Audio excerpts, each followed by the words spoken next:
as a leader, and it's kind of interesting how at different points in my career I handled stress and things differently. When I worked at a bigger company, I worked at a company called Career Builder. It was really interesting. I don't know. I think it's because I worked at a bigger company.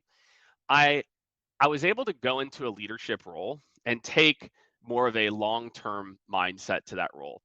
That I remember very specifically sitting down, like talking to myself a little bit, saying, "Okay, I think I got the job in March." It's like, "All right, you got 9 months to turn this thing around." And I was like very deliberate. I'm like, all right, these are the things, these are the people on the team that are there that I need to develop. These are the people I need to move out. This is the bench I need to build.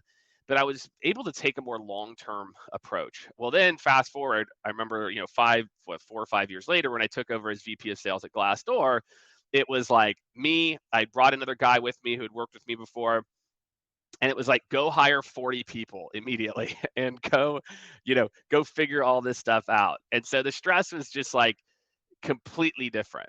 And I didn't, for whatever reason, I don't know why. Maybe again, it's just like that pressure, higher.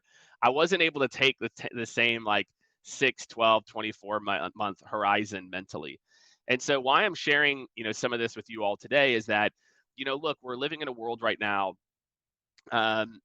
where I think a lot of people out there, again, we're talking a lot about work-life balance. We're talking a lot about other things as well too, in terms of what works, what doesn't work for certain people. And I think the other problem is like you see kind of work-life balance stress, and it's always like take a break, and you got to do this and take time for yourself. And I advocate for that, all of that. But also you've got to kind of come up with constructs that work in the environment that you're in. Tip number one. All right. So this is again how I think about being more productive and less stressed. For me, um, my calendar is how I run my life. This is my calendar for this week. I don't even know how many meetings this is, right? You can even see Friday's kind of light.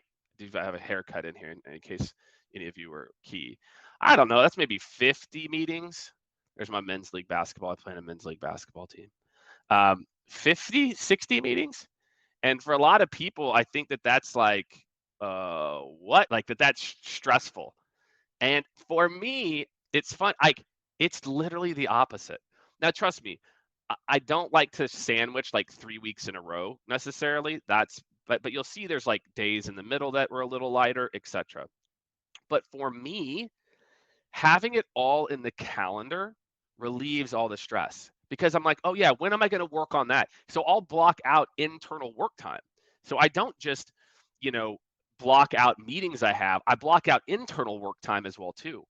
And so for me, because I calendar all of these things, you might look and say, holy crap, this guy's got insane and I'm like, no, like there's no, it doesn't give me anxiety. Like it doesn't. I mean, you can ask people who have worked with me for years and years, and they'll tell you like Jake just likes it that way. And again, for a lot of people, to me, there's a freedom, right? I very rarely wake up in the morning or at the middle of the night. You have that where you're like, oh, I forgot about that thing.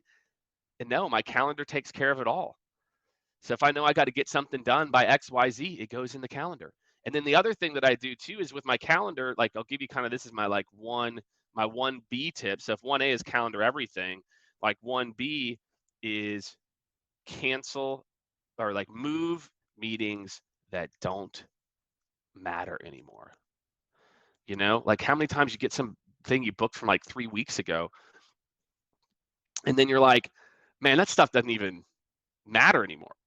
Like it doesn't even matter that I'm like doing that anymore. So for everyone out there, just think about that I will do that. Like I'll probably look at my calendar at my meetings I've got on Thursday, Friday, and definitely the week after, and I will move the ones that don't matter anymore.